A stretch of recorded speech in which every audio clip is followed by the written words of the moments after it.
저도 몰랐던 사이에 이 집에 암류가 걸려 있는 거예요. 안녕하세요. 정그린 서울입니다.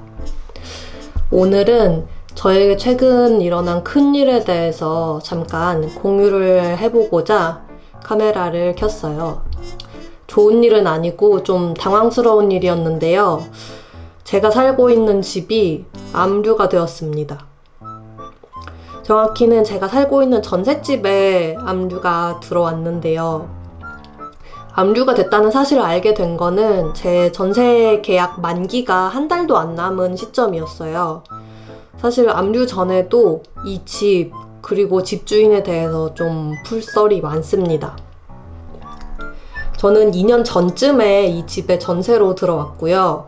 전세 만기가 슬슬 다가오면서 계약을 연장할지 아니면 이사를 할지 고민을 좀 했었는데, 그래도 이 동네에 1년 정도는 더 살 생각이 있어서 처음에는 계약을 연장해야겠다고 생각을 했어요. 원래 전세 만기 2개월 전까지 임대인과 임차인이 따로 계약에 대해서 얘기를 하지 않으면은 기존에 맺었던 계약 그대로 2년 동안 자동으로 묵시적 계약 연장이 되는데요. 제가 살고 있는 집의 임대인은 전세 만기가 엄청 가까워졌는데도 아무런 얘기가 없길래 저는 당연히 묵시적 연장이 된 걸로 생각을 했었어요. 그러다가 전세 대출을 받은 은행에서 연락이 와서 보증금 대출을 그대로 연장하는 거냐고 물어보기에 저는 아마 집이 묵시적 연장이 된 것 같다. 한번 임대인하고 확인만 해보겠다라고 얘기를 했습니다. 그게 전세 만기 3주 전이었어요. 보증금 대출을 연장을 하기 위해서 확인차 임대인에게 그때 연락을 했는데요. 사실 그때까지 아무런 연락이 없던 임대인이 그제서야 전세 보증금을 올려달라고 하더라고요. 사실 전세 보증금을 올리려면 훨씬 일찍 저한테 얘기를 해줬어야 됐어요. 그래야 제가 전세 보증금을 올려주고 계속 이 집에서 살지 아니면은 다른 집으로 이사를 갈지 결정을 할 수가 있잖아요. 근데 계약 만기가 단 3주밖에 안 남은 시점에서 갑자기 보증금을 올려달라고 해서 사실 좀 당황을 했습니다. 그리고 사실상 묵시적 연장이 이미 된 상황이었기 때문에 법대로 하면은 저는 보증금 증액하지 않고 그냥 이 집에서 최장 2년은 더 살 수 있는 상황이었거든요. 근데 이 상황에서 임차인이 보증금 못 올려주겠다고 강하게 얘기하기가 어려운 게요. 나중에 이 집에서 나갈 때 어쨌든 제 돈을 다시 돌려받아야 되기 때문에 임대인하고는 최대한 좋은 관계를 유지해야 되는 것이 사실이에요. 그래서 저는 좀 시기가 늦었지만 임대인이 요구하는 대로 보증금은 올려줘야겠다 그렇게 생각을 했습니다. 근데 임대인이 제가 생각했던 것보다 더 많은 금액을 좀 증액을 해주길 원하더라고요. 아마 임대차 3법 아는 분들은 아시겠지만 전세 보증금을 계약 갱신할 때 이전 보증금의 최대 5%까지만 원래 증액을 할 수가 있어요. 만약에 제 보증금이 예를 들어 1억 원이었다 그러면은 원래 법대로 하면은 임대인은 1억 원의 5%인 500만 원만 더 증액하자고 요구할 수 있는 거예요. 근데 임대인은 제 보증금의 5% 금액보다 약 300만 원 정도를 더 달라고 하더라고요. 사실 300만 원이 뭐 그렇게 큰 금액은 아니라고 볼 수도 있고 뭐 더 줄 수도 있죠. 그렇지만 이미 묵시적 연장을 했다고 봐도 되는 상황인데 제가 어쨌든 선의로 보증금을 더 주겠다고 하는 건데 5%보다 더 올려달라고 하는 게 저는 솔직히 좀 기분이 나쁘더라고요. 게다가 임대인분이 저한테 그렇게 올려달라고 하면서 임대사업자의 보증금 5% 이상 올려도 된다 이런 내용의 기사 링크까지 보내줬는데 그 내용은 제가 전세 계약한 시점에는 적용되지 않는 내용이었기 때문에 잘못된 내용의 기사를 전달을 하면서까지 그 300만 원을 꼭 올려받아야 되냐 이렇게 생각이 들고 좀 기분이 나쁘더라고요. 그래서 일단 생각을 해보겠다고 하고 5% 이상 더 올려받는 것 자체가 가능한 건지 좀 살펴봤는데 원래 임대차 3법에 따르면 5% 이상 증액을 하면 안 되지만 또 임대인과 임차인이 합의를 할 경우에는 이게 가능하다고 하더라고요.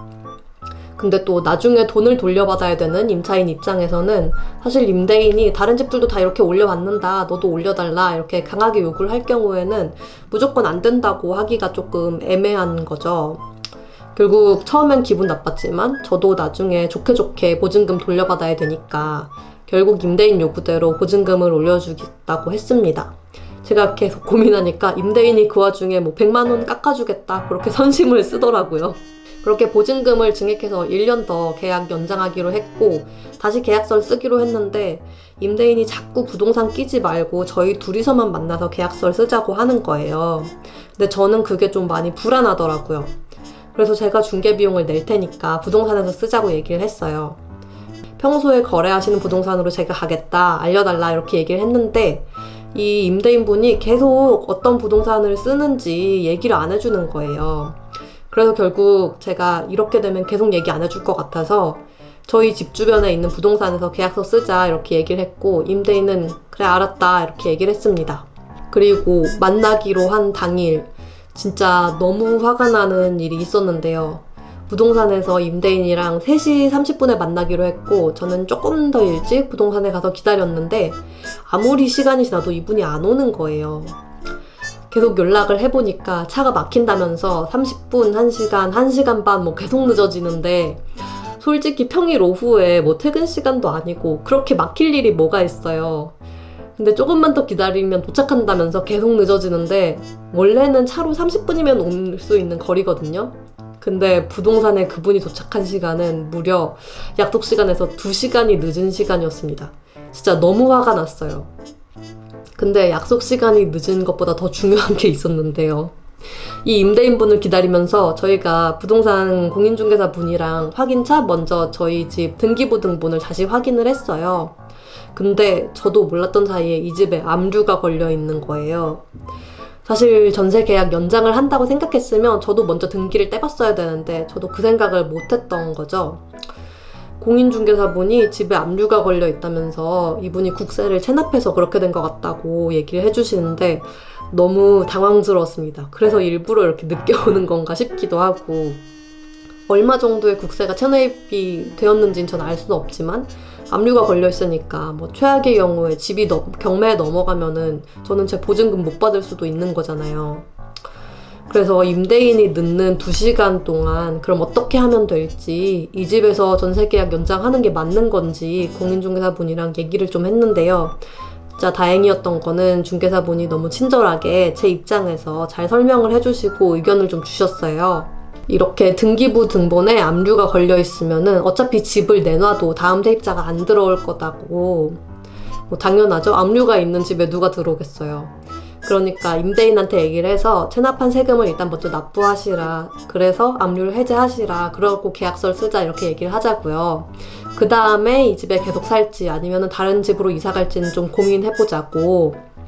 그러면서 한 가지 말씀 주신 거는 요즘 부동산 관련해서 임대인들이 내야 되는 세금도 많이 늘어났고 또 금리도 크게 올랐기 때문에 돈을 굴리는 데 있어서 좀 빠듯한 임대인분들이 많을 것 같다.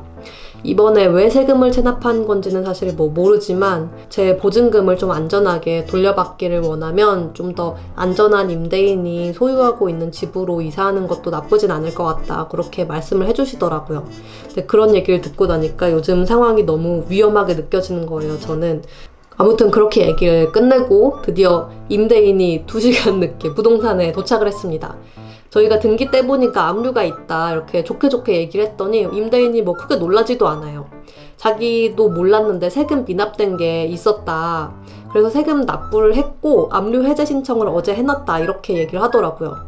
근데 등기에 압류가 있으면 원래 알려줘야 되잖아요. 저한테 알려주지도 않고 그냥 딱 대면으로 만났을 때야 그런 얘기를 하고 아무튼 뭐 다음 주쯤 등기에서 압류 해제될 거라고 되게 자신만만하게 얘기를 하더라고요.